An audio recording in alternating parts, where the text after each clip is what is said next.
you could see him arrive. He stood 6'6", weighed 245, kinda broad at the shoulder, and narrow at the hip. And everybody knew you didn't give no lip to Big John.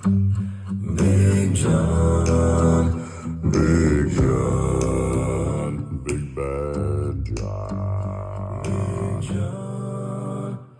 Well, nobody seemed to know when John called home. He just